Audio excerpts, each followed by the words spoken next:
Varicose veins కి సరైన చికిత్స కోసం సంప్రదించండి ఎవిస్ హాస్పిటల్. నమస్తే రమగారు. నమస్తే జయ. రమగారు, శత్రు నాశనం చేయటానికి లేకుంటే శత్రువుల యొక్క చూపు పడకుండా ఉండటానికి ఏమైనా స్తోత్రాలు కానీ మంత్రాలు కానీ ఉంటాయా? శత్రువులు అంటే ఏమిటి? ఏమైనా యుద్ధాలు అవి చేస్తున్నావు మనం ఇప్పుడు? అంటే రాచరికం కాదు కదా. వ్యాపారంలో స్పర్ధులు ఉంటారు ఎంతో కొంత.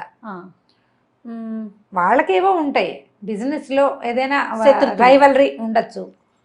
ఉద్యోగస్తుల్లో ఏదో చిన్నవి కాంపిటీషన్స్ ఉంటాయి. స్టూడెంట్స్ ఫ్రెండ్స్లో ఏవో చిన్న చిన్న పోటీలు ఉంటాయి. అంటే పెద్ద శత్రుత్వం అనే అంత పెద్ద పదాలు ఏముంటాయి జీవితాల్లో మామూలు వాళ్ళకి? కానీ అనుకుంటాం, కానీ చాలా మందికి ఉంటారు రమ్మగారు, చుట్టుపక్కల వాళ్ళని, ఎదిరింటోళ్ళు, పక్కింటోళ్ళు, చదువుకునేటప్పుడు నా శత్రువు అని ఫీల్ అయిపోయి ఎనిమిని చూసినట్టు చూసేవాళ్ళు ఉండరా? ఉంటారు. వాటితో సార్ట్ అవుట్ చేసుకోవాలి. దానికి శత్రునాశనానికి మంత్రాలు అవి తంత్రాలు ఏం చేస్తాం?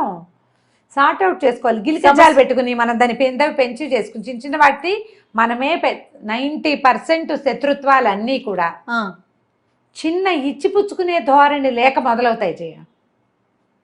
ఇప్పుడు ఎదురిళ్లలో ఎవరైనా ఒకటి ఇచ్చిపుచ్చుకునే ధోరణి ఉంటే ఎక్స్ప్లాయిట్ చేసేవాళ్ళు కొంతమంది.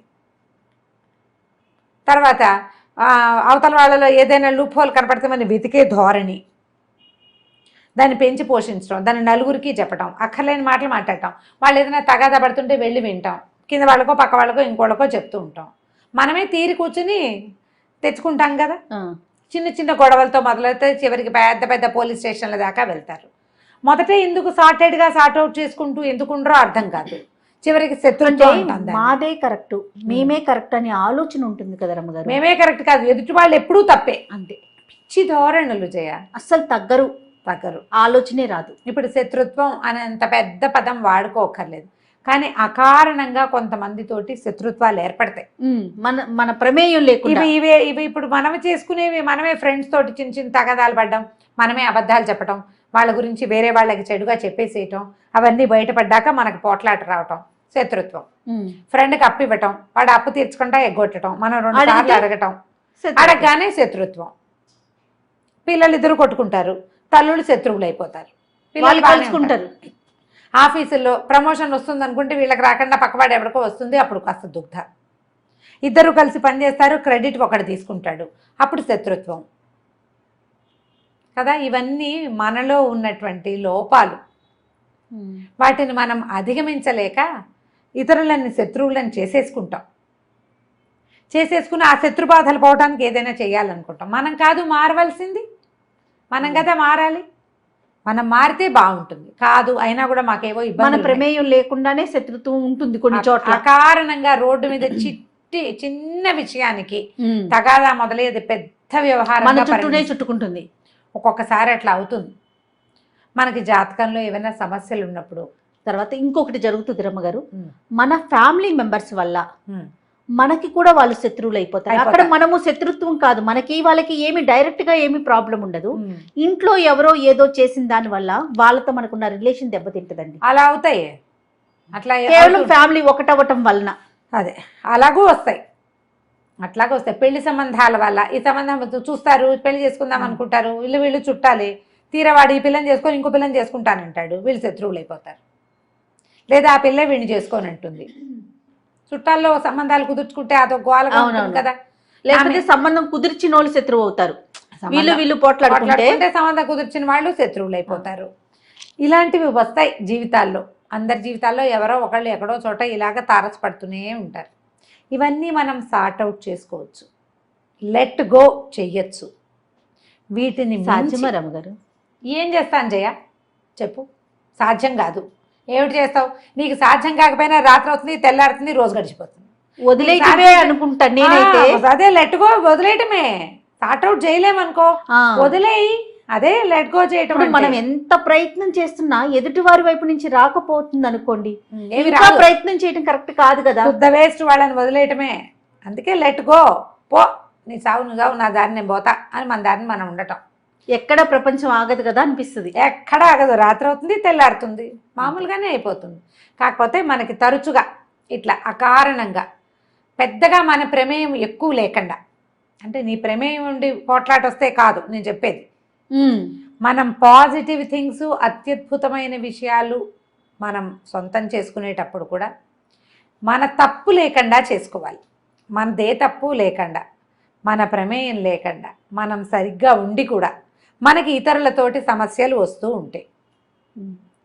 సుదర్శన మంత్రాన్ని ఆవాహన చేసి పెట్టుకోవాలి. ఆవాహన చేయాలంటే ఆవాహన పెద్ద మాట వాడుతున్నా అది కాదు. సుదర్శన మంత్రాన్ని అనుసంధానం చేసి పెట్టుకోవాలి, చదువుకోవాలి. సుదర్శనం చాలా కాపాడుతుంది. అది స్వామివారి సుదర్శన చక్రం చక్రాయుధం. ఓకే. ఈ చక్రాయుధానికి ప్రత్యేకంగా దేవాలయాలు అవి మనకేం కనపడవు. అవునవును. కొన్ని చోట్ల దేవాలయంలో సుదర్శన నరసింహస్వామి, ఒకవైపు సుదర్శనమూర్తి, రెండో వైపు నరసింహమూర్తి ఉన్న ప్రతిమలు కనిపిస్తాయి మనకు అక్కడక్కడ.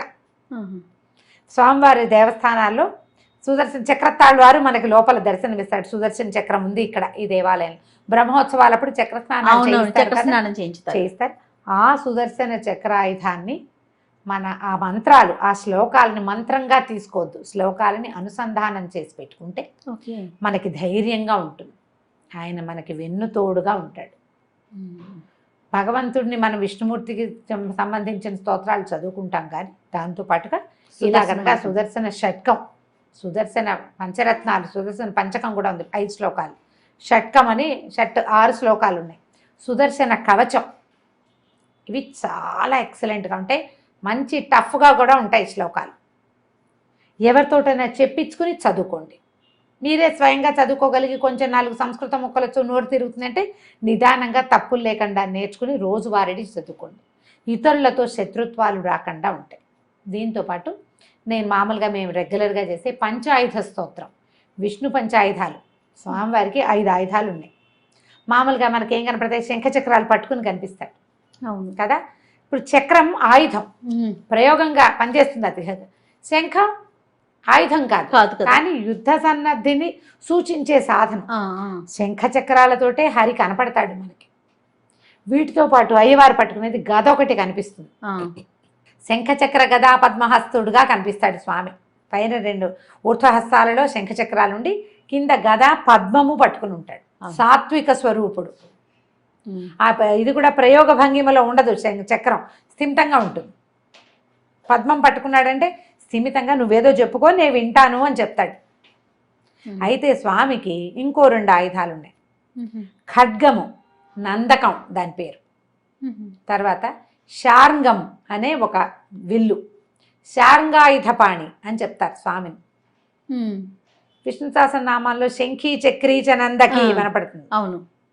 వనమాలి గది శార్ంగి శంఖీ చక్రీ చ నందకి శ్రీమాన్నారాయణు విష్ణుర్వాసుదేవోభిరక్షతు. వాసుదేవుడనే పేరుతోటి ఉన్నటువంటి విష్ణు స్వరూపం నన్ను రక్షించుగాక. వనమాలి గది శార్ంగి, ఆయన పైగా ఒట్టిగా శంఖచక్రాలు పుచ్చుకుని లేడు, వనమాల కూడా వేసుకుని ఉన్నాడు. ఆ యుద్ధ స్వరూపంలో ఆయుధాలు ధరించి వనమాలని కూడా ధరించి ఉన్నాడు ఆయన. సాత్విక రూపుడు. నువ్వు అడిగితే వింటాడు, ఎవరి మీదకో దూకడు. నువ్వు అడిగితే వింటాడు, నువ్వు అడిగిన చోటికి వెళ్తాడు, నీకు ఎక్కడ కావాలో అక్కడ సవిస్తాడు. ఈ వనమాలని గదని గది శార్ంగి. ఈ శార్ంగం ఏంటంటే ఆయన తాలూకు ధనుస్సు. ఇప్పుడు ధనుస్సు ఉన్నవాడికి అమ్ముల పొది ఉంటుంది కాదు వెనకాల, ఖచ్చితంగా ఒట్టి ధనుస్సు పట్టుకోడు, అమ్ముల పొది కూడా ఉంది. దాని పేరు చెప్పరు, శార్ంగమే ఆయన ఆయుధం. శంఖి చక్రీచ నందకి, ఈ నందకం అనే ఖడ్గం. ఈ నందక ఖడ్గమే అన్నమాచార్యుల వారి అవతారం అని చెప్తారు. ఆ అన్నమాచార్యుల వారి తల్లికి గర్భంలోకి ఆ నందక ఖడ్గం ప్రవేశించిందని చెప్తారు. ఆ ఖడ్గమే ఇలా అన్నమాచార్యుల వారిలాగా జన్మించింది అని. ఈ 5 ఆయుధాలతోటి ఉండేటువంటి పంచాయుధ స్తోత్రం సాత్వికంగా ఉంటుంది. కొంచెం టఫ్, ఎక్కువ టఫ్ కాదు, తేలికగా నేర్చుకోవచ్చు. ప్రయత్నం చేసి పంచాయుధ స్తోత్రాన్ని నిత్య అనుసంధాన శ్లోకాలలో పెట్టుకోండి. ఈ పంచాయుధ స్తోత్రం మనకి ధైర్యాన్ని ఇస్తుంది, బలాన్ని ఇస్తుంది.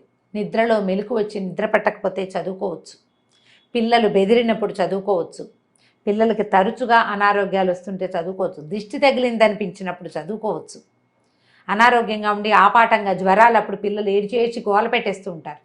అలాంటప్పుడు ఏమైనా పడి చిన్న పొన్న దెబ్బలు తగిలించుకున్నప్పుడు, యాక్సిడెంట్ అప్పుడు, ఎక్కడైనా చిక్కుపడిపోయినప్పుడు, చిక్కడిపోయి మనం ఎటెళ్లాలో తెలియని స్థితి, ఈ అన్ని పరిస్థితుల నుంచి ఈ పంచాయతీ స్తోత్రం మనల్ని రక్షిస్తుంది. నమ్మికతోటి దృఢత్వంతో చదువుకోవాలి దాన్ని. ఉపదేశం అవసరం లేదు.